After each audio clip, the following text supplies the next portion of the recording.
Attitude کے لیے اصول 1 ہے، make your self a subject for you. آپ اپنے آپ کو اپنا سبجیکٹ بنائیں. جانیں کہ میری تھاٹ سٹریم کہاں سے آ رہی ہیں. سوچیں کہ میری ایموشنل سٹریمز کہاں سے آ رہی ہیں. سوچیں کہ میں کسی کی بات پہ غصے میں کیوں آتا ہوں یا آتی ہوں. سوچیں کہ مجھے کون سی باتیں اچھی لگتی ہیں، کون سی بری لگتی ہیں. سوچیں کب میں ٹالرنٹ ہوتا ہوں، کب میں انٹالرنٹ ہوتا ہوں. سوچیں کب میں بچوں کو کام کراتے ہوئے پیک پرفارمنس دے رہا ہوتا ہوں، کب نہیں دے رہا ہوتا. سوچیں کہ کب مجھے لگ رہا ہوتا ہے جیسے میں اپنے من پسند فیلڈ میں ہوں اور جو میں ٹیچنگ کر رہا ہوں یہ میرا لائف کا الٹیمیٹ پرپس ہے اور گول ہے اور ڈریم ہے، پیشن ہے، اور کب مجھے نہیں لگتا. تو make your self a subject for you, number 1.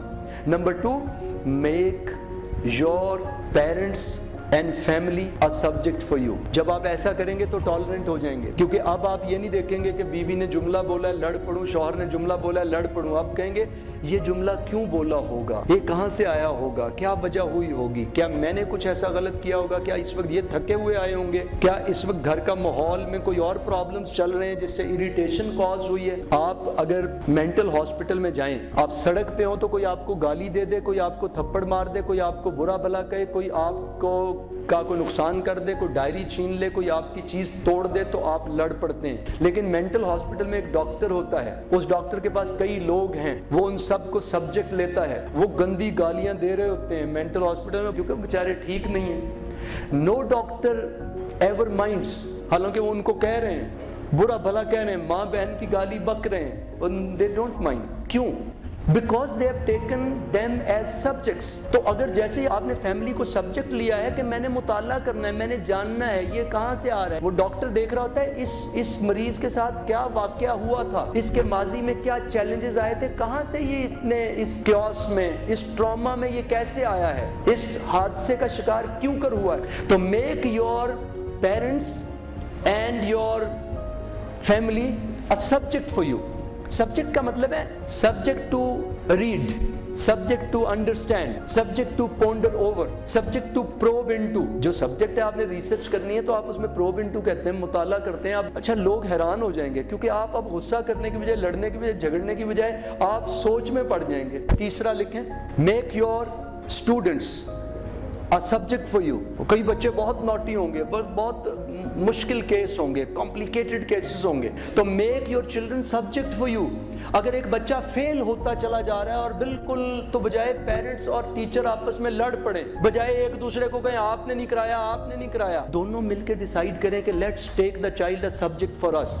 آئیں مطالعہ کریں کہ کیا وہ اتنا ڈفر ہے بچہ، یا کیا کروڈ ہو جائے گا، ورنہ کہیں ہم دونوں میں کوئی مسئلہ ہے. بچہ ہو سکتا ہے جینیس ہو. دنیا میں کئی بچے جن کو اسکولوں میں کچھ نہیں سمجھا گیا، وہ سائنسدان بنے. اور چرچل کہاں پہنچ گیا، ہیرو میں کیا تھا اور بعد میں کہاں پہنچ گیا، ہے کہ نہیں. آئنسٹائن کیا تھا اور بعد میں کہاں پہنچ گیا. وہ ڈائنامائٹ کا موجد جس کے نام پہ نوبیل پرائز دیتے ہیں، وہ کتنی مدت تک اسکول وغیرہ میں کیا تھا. A number of people are there. تو اگر پیرنٹس اور ٹیچرز اور بچوں کے ساتھ ایک ایکویشن بنے، make them subject for you، تو غصہ نہیں آئے گا، لڑائی نہیں ہوگی، جھگڑا نہیں ہوگا، بلکہ آپ مل کے کہیں گے ہم مطالعہ کرتے ہیں. اب آپ اس کی والدہ کو کہیں گے، والد کو کہیں گے آپ ذرا یہ آسپیکٹ مطالعہ کر کے آئیں. کیونکہ بچے کا اگر موڈ ٹھیک کر دیا جائے تو اس کی پرفارمنس ٹھیک کی جا سکتی ہے. اگر اریٹیشن بڑھاتے جائیں تو بچہ نالائق ہوتا چلا جاتا ہے. بچہ ناراض رہتا چلا جائے، نالائق ہوتا چلا جاتا ہے، اس کی میموری ویک ہوتی چلی جاتی ہے، وہ کام کرنا چھوڑتا چلا جاتا ہے. اگر آپ اس کو بجائے یہ کہنے کے فیل ہو گئے، فیل ہو گئے، فیل ہو گئے، فیل ہو گئے، پھر نہیں لیا، پھر نہیں لیا، پھر غلطی، پھر خطا، پھر،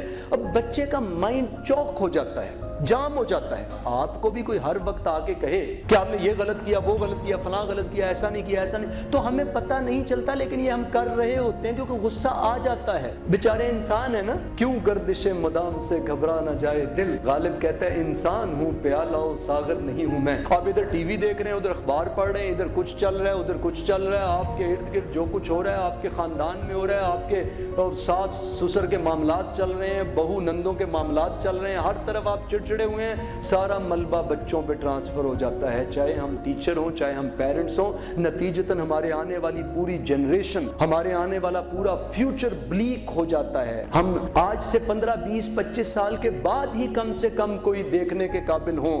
اگر آج ہم اس بات کو سمجھ لیں، سبجیکٹ کے طور پہ ڈیل کریں، تو make your children subject for you.